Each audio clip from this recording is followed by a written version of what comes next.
Bismillah wassalatu wassalamu ala rasulillahi amma ba'du. Nuwasilu darsana ya talibat.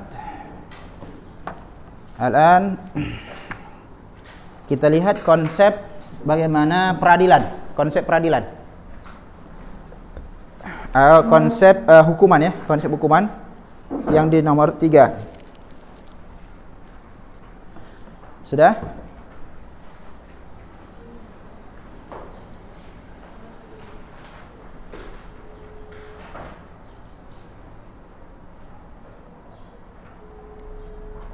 Ini bawa HP. Kayak suara HP.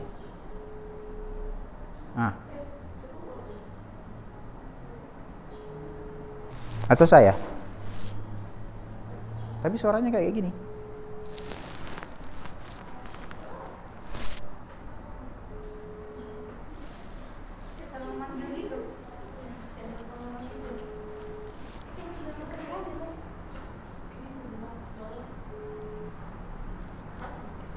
Nah, ada yang menghubungi Ustadz. Dan suaranya dimatikan.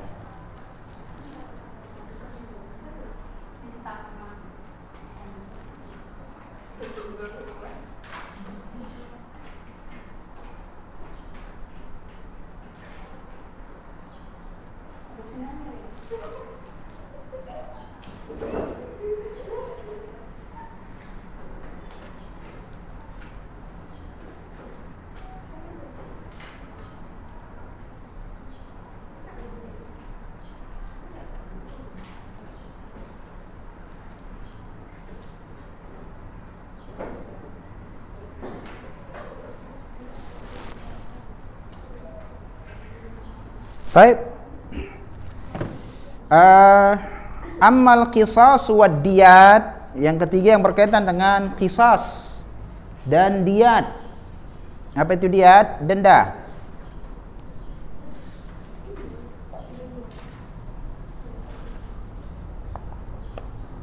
Sudah?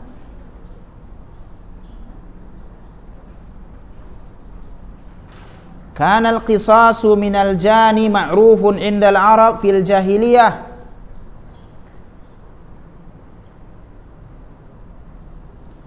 Qisas bagi pelaku kriminal dikenal di kalangan bangsa Arab di masa jahiliyah.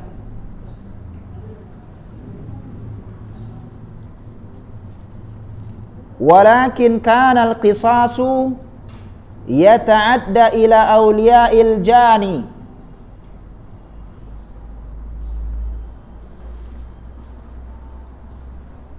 Akan tetapi qisas juga mengenai keluarga si pelaku.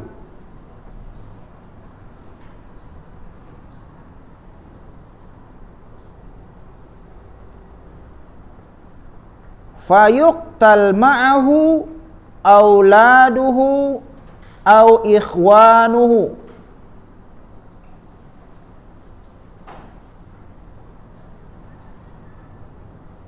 Wa qad jaa al-islamu wa abtala at-ta'addi ala man lam yajni min aqaribil qatil.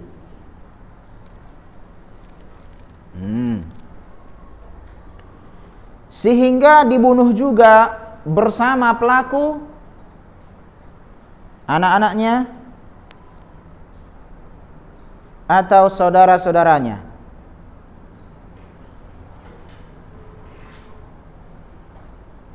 Dan datang Islam membatalkan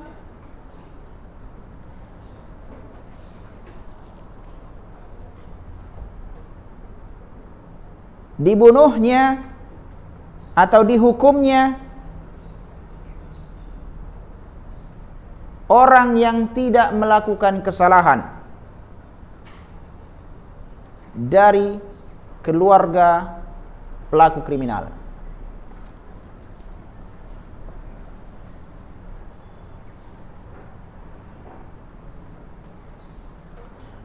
Taib. Saya jelaskan. Di masa Arab, qisas, siapa membunuh dibunuh, ada pada masanya. Ya, berarti undang-undang mempertahankan diri ada mereka. Artinya nggak ada istilah siapa yang terbunuh, si fulan. Yang membunuh siapa? Si fulan. Ya udahlah, nggak apa-apa. Nggak ada istilah itu. Oh, siapa yang membunuh? Oke, datangi. Dia juga harus mati. Cuma permasalahannya bukan pelaku saja yang dihabisi. Kalau ada anaknya, sama anaknya dibunuh. Kalau ada pokoknya satu keluarga dihabiskan. Ini mengingatkan kita kisah kezaliman raja-raja masa lampau. Ibaratnya begini, kan ada pemberontakan, paham? Paham gak ini? Pemberontakan apabila dipadamkan, apa kemudian kemudian mereka ditangkap, apakah yang memberontak saja yang dibunuh? Enggak, semua keluarganya dikumpulkan. Padahal keluarganya pun gak ikut campur. Dibatalkan oleh Islam. Semasa komunis berkuasa, baik di dunia misalnya komunis, itu semua keluarganya kena. Padahal yang melakukan kesalahan satu. Baik, bisa jadi begini dia konsekuensinya.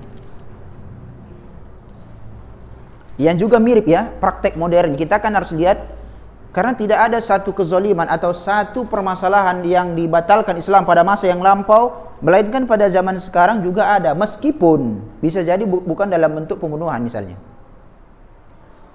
Keluarganya atau ayahnya bisa jadi misalnya seorang pelanggu kriminal mengganggu haluan negara misalnya, sama keluarga-keluarganya ditandai, ya kan? Kalau ayahnya saja dahulu misalnya tercap sebagai seorang PKI, bisa jadi anak-anaknya yang nggak ngerti apa-apa pun, yang hidup belakangan hari nggak hidup di zaman apa, bisa dicap ini keturunan PKI. Apa kaitannya? Ini keturunan ini, apa kaitannya? Apalagi orangnya misalnya tadayyun, bagus agamanya, dia belajar mengingkari apa yang dilakukan dulu keluarganya dan itu menyimpang dalam Islam dan seterusnya, kok melebar di kemudian hari. Misalnya kalau ada kasus yang seperti ini. Wadah? Jadi ini bukan hanya semata misalnya dalam masalah pembunuhan, bisa juga dalam masalah misalnya secara psikologi.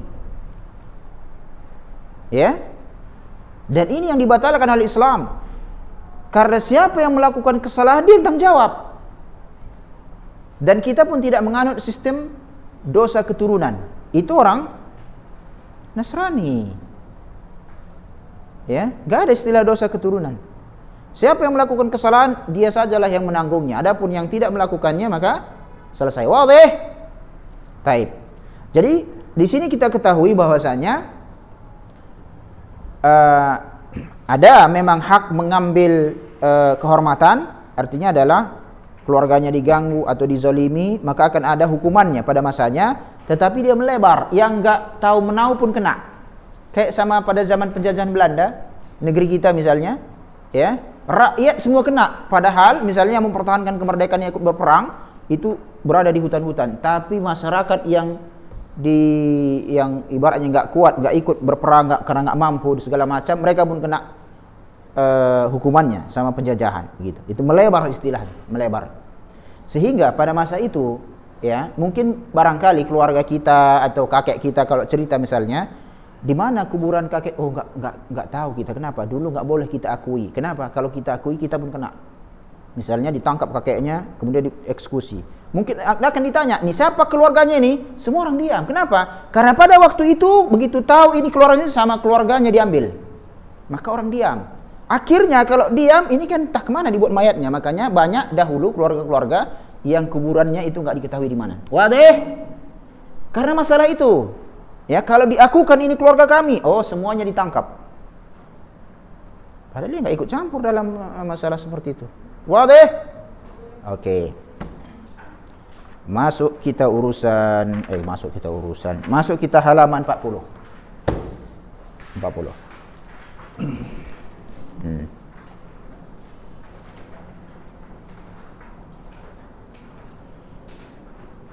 Judulnya hajatun nasi ila syari'atil islamiyah. Hajatun nas ila syari'ah islamiyah. Kebutuhan manusia kepada syariat Islam. Selesai. Pulanglah kita. 10.15 kan? 15 menit lagi. Harus selesai nih, harus selesai. Karena pada pekan depan kita masuk halaman 45. Lihat yang di tanda yang Ustaz Barisi. Paragraf pertama. Sebelum itu kita petakan dulu dari judul. Dari judul ini kita pahami bahwasanya manusia butuh kepada apa syariat? Secara umum adalah sesuatu yang datang dari Allah yang mengatur kemaslahatan masyarakat, manusia, dan juga agar tidak terjadi kezaliman. Paham? Kenapa butuh undang-undang? Supaya teratur. Jika seandainya ulun Nuh tidak memiliki undang-undang, suka-suka kalian datang. Misalnya di saat kita nggak ada PPKM, misalnya waktu normal lah, nggak ada undang-undangnya, nggak tahu jam berapa masuk, jam berapa mau datang dia, jam berapa mau pulang dia, nggak ada aturan, kan gitu. Makanya ada butuh aturan itu supaya untuk mengatur agar tidak terjadi kekacauan. Wadih? Oke, kita lihat, kita uji dulu. Paragraf pertama. Arsalallahu ta'ala nabiyah Muhammad ba'da an zaharal fasada. Sampai situ.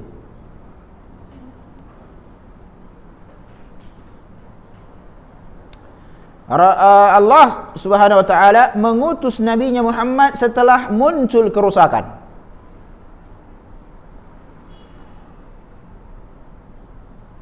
Nah, betul nggak ini? Kalau saya tanya kalian, betul nggak? Dari mana kita tahu? Tadi dikatakan Rasulullah diutus setelah terjadi kerusakan. Mana buktinya? Yang barusan kita pelajari semua kan kerusakan. Yang nggak ikut membunuh pun dibunuh. Yang seharusnya dapat warisan nggak dapat. Ya, pernikahan. Dia udah menikahin ya, ini yang dalam kalau zina, konsep zina oke lah, nggak ada masalah. Maksud saya nggak ada masalah adalah masih kita anggaplah ini adalah sebuah penyakit kan gitu ya. Konsep perzinahan itu kan nggak didahului atas dasar pernikahan. Yang paling parah kan nomor 2 itu. Masa ada suami mengirimkan istrinya ke laki-laki lain untuk berzina? Kalau nomor 3, 4 dah jelas dia memang penzina perempuannya. Wah deh. Nah ini kan dibatalkan oleh Islam. Ya. Nah terjadi kerusakan. Betul paragraf pertama. Masuk paragraf kedua. Dengan apa diutus Rasulullah kan begitu? Arsalahu bidinil Islam liyuhaqqiqal aqidah sahihah fi dzatillah fayuzilu i'tiqadatin nasara wal yahud fayuzilu i'tiqadati an-nasara wal yahuda al-qailata biwujudin nasabi bainahum wa bainallah ta'ala wa annahum abna'uhu wa ahibba'uhu wa anna Allah astafahum wa sakhkhara lahum ma siwahum min ajnasi al-basari wa anna al-ilaha yatakawwanu min thalathatin Allah wal ibn wa ruhul qudus. Fasahaha dinul islami al-i'tiqadah. Oke, sampai situ. Allah mengutus Rasulnya dengan agama Islam. Islam dengan makna khusus. Jangan lupa itu. Karena Islam memiliki 2 makna. Makna yang umum itulah agama seluruh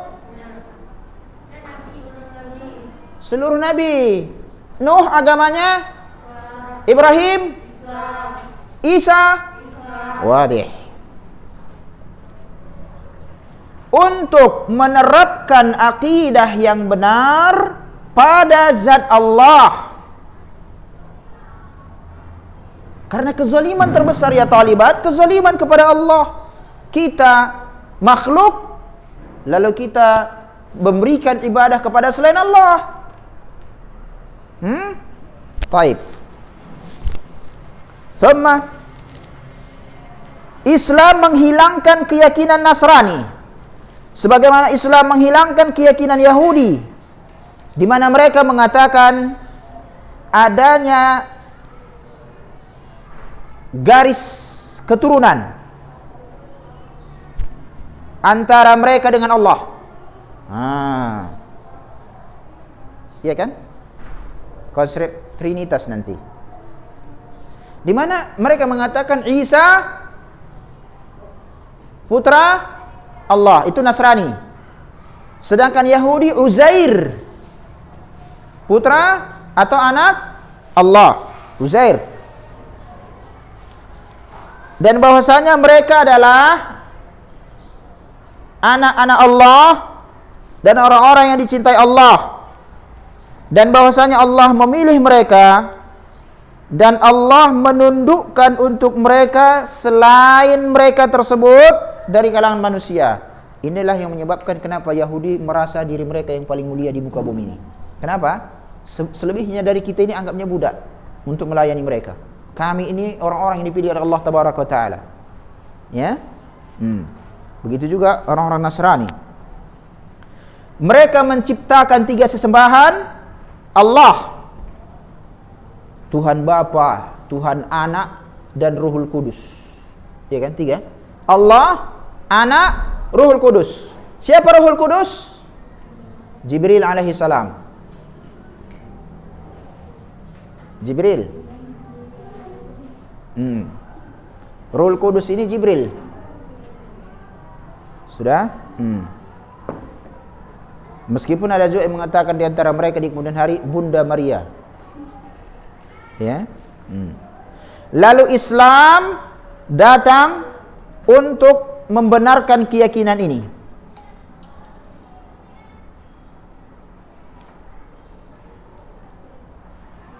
Ya. Taib.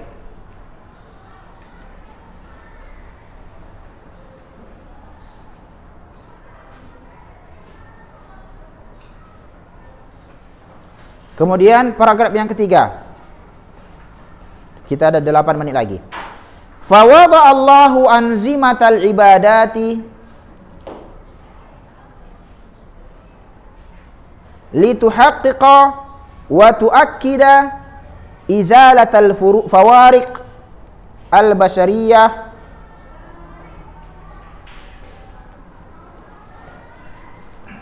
id al-jami'u yatawajjahuna ila khaliqin wahidin fi salatihim wa du'aihim wa hajjihim wa zakati amwalihim wa shaumihim.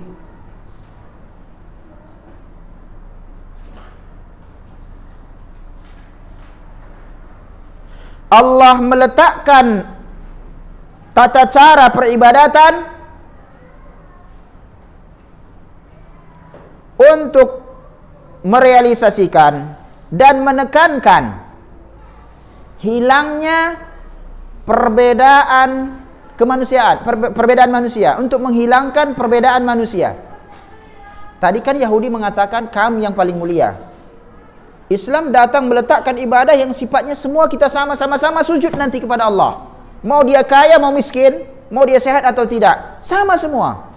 Sama-sama beribadah, sama-sama berpuasa. Enggak ada beda kalau dia orang kaya enggak usah beribadah, enggak, semuanya. Oleh karena itu di sini katakan, karena seluruh manusia menghadap kepada pencipta yang satu dalam salat mereka dan dalam doa mereka dan haji mereka. Kalau udah tahu, enggak usah ditulis lagi, capek kalian nulisnya. Begitu juga zakat harta mereka dan puasa mereka. Jadi sama kan semua?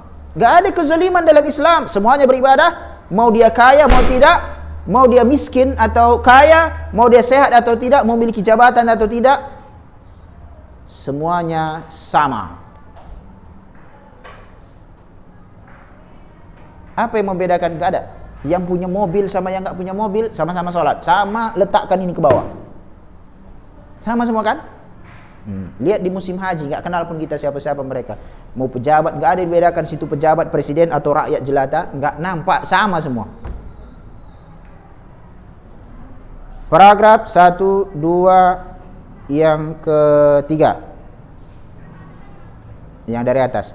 Wa syara'a subhanahu al-qisas wa diyat wa uqubatil hudud liyuhaqqiqal amna wassalama lil mujtama' al muslim.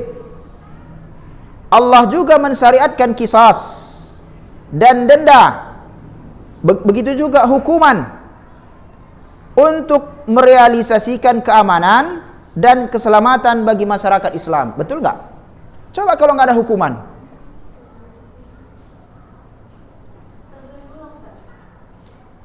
Syariat juga Allah juga mensyariatkan kisas, denda, hukuman, uqubatil hudud artinya hukuman untuk merealisasikan keamanan dan keselamatan bagi masyarakat muslim. Kalau orang tahu bakalan kalau dia akan dibunuh juga tatkala membunuh, ada nggak orang membunuh? Saya tanya kalian, Anda membunuh, Anda akan dibunuh. Takut nggak orang mati? Takut orang mati. Beranikah dia membunuh kalau setelah itu dia tahu dia akan dibunuh? Nggak akan berani orang, mikir-mikir. Kenapa di tempat kita atau kita lihat di negeri-negeri yang tidak diterapkan syariat Islam banyak pembunuhan, hatta di negeri kita? Karena hukumannya penjara. Di penjara pun enaknya saya makan kok katanya. Kemudian nanti sekian tahun keluar. Coba kalau dia dibunuh, ditangkap, dibunuh orang, masih mau orang berpikir-pikir akan melakukan kriminal? Begal, dia apa hukuman begal? Begal disalib, dipotong ini, dipotong satu kaki, disalibkan. Itu hukuman begal. Adakah begal kalau itu diterapkan? Mikir-mikirlah begalnya. Hah? Hukuman? Begitu ditangkap, dia melakukan kriminal, dia dihukum. Salah satu hukumannya apa? Dipotong secara silang. Ini enggak syariat Islam.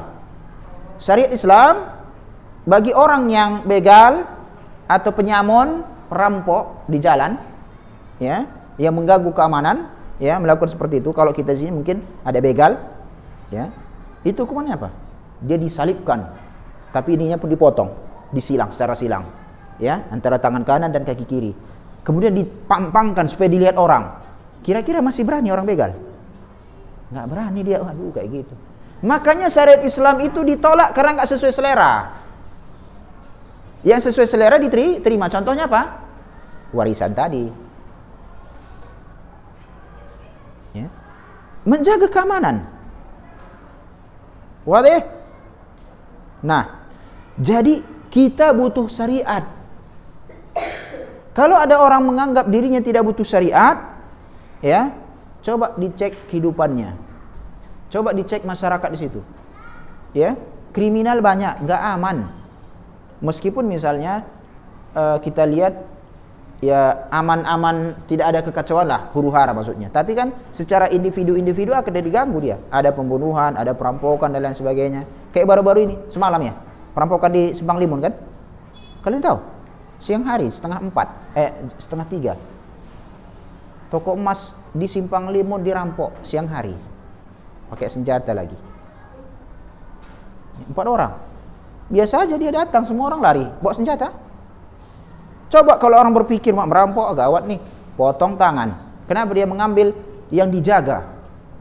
Berani orang mau berapapun dibayar untuk nyambung tangan kan nggak bisa. Kalau udah lepas dia mana bisa disambung? Ya. Masih berpikir orang untuk merampok? Enggak. Mencuri?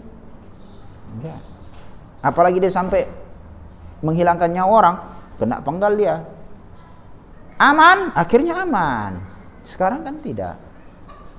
Artinya adalah demikianlah Allah lebih mengetahui apa yang menjadi kemaslahatan makhluknya.